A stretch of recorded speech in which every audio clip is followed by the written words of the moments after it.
नमस्कार, मैं डॉक्टर श्रुति खोपड़ा, MD scholar, अंतिम वर्ष पंचकर्म विभाग, आपको राजीव गांधी राजकीय स्नातकोत्तर आयुर्वेदिक महाविद्यालय पपरोला के पंचकर्म विभाग से परिचित करवाने जा रही हूँ। आयुर्वेद महाविद्यालय पपरोला की स्थापना वर्ष 1972 में तत्कालीन वैद्य हकीम परिषद हिमाचल प्रदेश द्वारा की गई, जिसका संचालन वर्ष 1978 से हिमाचल प्रदेश सरकार द्वारा अपने हाथों में लिया गया। इस महाविद्यालय में पंचकर्म विभाग ने वर्ष 1998 से स्वतंत्र रूप से कार्य करना आरंभ किया और वर्तमान में यह विभाग एक स्नातकोत्तर विभाग के रूप में कार्य कर रहा है। इस समय इस विभाग के विभागाध्यक्ष प्रोफेसर डॉक्टर पुष्पिंदर सिंह के साथ doctor Anil Bhardwaj reader, doctor Charu Supriya lecturer एवं डॉक्टर नीरज मेहरा पंचकर्म विशेषज्ञ के रूप में अपनी सेवाएं दे रहे हैं। इस विभाग में वर्ष 2009 से 3 विद्यार्थियों की क्षमता के साथ स्नातकोत्तर प्रशिक्षण शुरू हुआ। यह विभाग वर्ष 2012 से हर वर्ष पंचकर्म के 3 विशेषज्ञ जनता की सेवा में प्रस्तुत कर रहा है। यहाँ पर हर वर्ष भारत के विभिन्न राज्यों से छात्र प्रशिक्षण ग्रहण करने हेतु आते हैं। इस विभाग द्वारा अभी तक 27 पंचकर्म विशेषज्ञ प्रशिक्षित किए जा चुके हैं, जो कि इस समय हिमाचल प्रदेश, उत्तर प्रदेश, उत्तराखंड, जम्मू, मध्य प्रदेश, महाराष्ट्र, राजस्थान, उड़ीसा आदि प्रदेशों में अपनी सेवाएं दे रहे हैं। कुछ विशेषज्ञ विदेशों में भी अपनी प्रतिभा का लोहा मनवा रहे हैं। इसके साथ ही हर वर्ष 2 हाउस फिजिशियन भी अपनी सेवाएं विभाग में दे रहे हैं।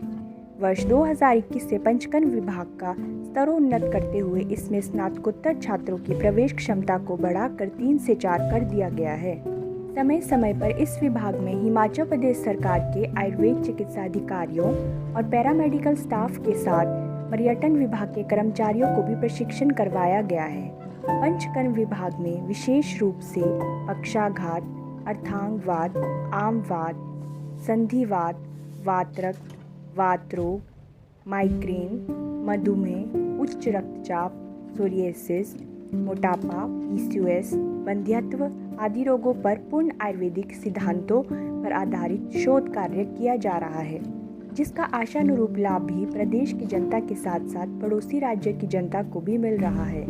इन गंभीर रोगों से ग्रसित लोग हिमाचल प्रदेश के साथ साथ पड़ोसी राज्यों जैसे पंजाब, हरियाणा, उत्तराखंड, दिल्ली और जम्मू कश्मीर से भी यहाँ चिकित्सा करवाने आते हैं और स्वास्थ्य लाभ प्राप्त करते हैं। इस विभाग में सभी प्रकार की पंचकर्म क्रियाएं रोगानुसार की जाती हैं, जिनमें स्नेहन, स्वेदन, वमन, विरेचन, वस्ति, नस्य, रक्तमोक्षण, कायसेक, षष्टिशाली, शिरोधारा, शिरोवस्ति आदि प्रमुख हैं। पंचकर्म के प्रधान कर्मों में सर्वप्रथम वमन का स्थान आता है, जिसका प्रयोग गंभीर रोगों से ग्रसित रोगियों में किया जाता है, जैसे कुष्ठ, प्रमेह, कास, अस्थमा, ज्वर, स्तन्य दुष्टि, अविपाक, अरुचि, अमलपित्त, त्वक विकार, सोरियासिस, स्थौल्य, डिस्लिपिडीमिया आदि रोगों में सफलतापूर्वक करवाया जाता है। विरेचन कर्म मुख्य रूप से पित्त तथा रक्तजन्य व्याधियों जैसे रक्तपित्त, उन्माद, अपस्मार, ज्वर, शिरोशूल, उदर रोग, पक्षाघात, पैरालिसिस, वातरक्त, कुष्ठ, प्रमेह, तमक श्वास, अमलपित्त, थायराइड डिसऑर्डर, पीसीओएस, योनि दोष, बंध्यत्व, नपुंसकता आदि रोगों में करवाया जाता है। बस्ती को आयुर्वेद में महत्वपूर्ण स्थान प्राप्त है। जिन रोगियों को हम वमन, विरेचन आदि चिकित्सा नहीं करवा सकते, उनमें भी वस्ती कर्म द्वारा चिकित्सा लाभ प्राप्त करवाया जाता है।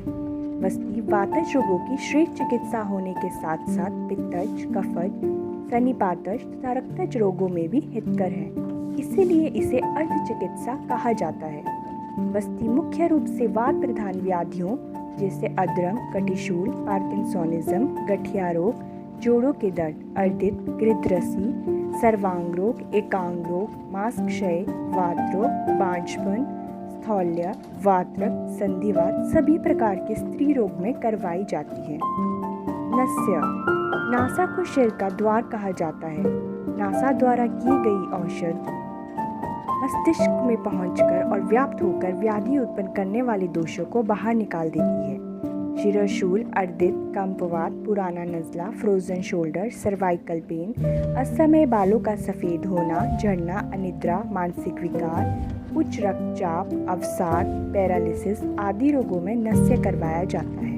रक्त मोक्षण रक्त प्रधान व्याधियाँ जैसे त्वक विकार, सोरियासिस, वातरक्त, हृदयरसी, वेरिकोज वेन, एक्ने वल्गैरिस तथा खालित्य में करवाया जाता है, जिसमें मुख्य रूप से पित्त की प्रधानता हो। ऐसी व्याधियों में जलौका, वात प्रधान व्याधियों में श्रिंग, कफ प्रधान व्याधियों में अलाबु तथा सर्व शरीर व्याप्त रोगों में सीरावेद का प्रयोग करवाया जाता है। इसके साथ ही पंचकर्म संबंधी कुछ विधियाँ स्वास्थ्य हेतु बहुत ही लोकप्रिय है, जैसे कायासेक, षष्टिशाली पिंड स्वेद, शिरोलेप, अन्नलेप, कटिवस्ती, जानुवस्ती, गुरुवस्ती, ग्रीवावस्ती, कर्णपूरण, अक्षितर्पण, उद्वर्तन, पोटली स्वेद आदि। अंत में मैं इस प्रस्तुति के लिए अपने विभागाध्यक्ष प्रोफेसर डॉक्टर पुष्पिंदर सिंह जी का तहे दिल से धन्यवाद करती हूँ।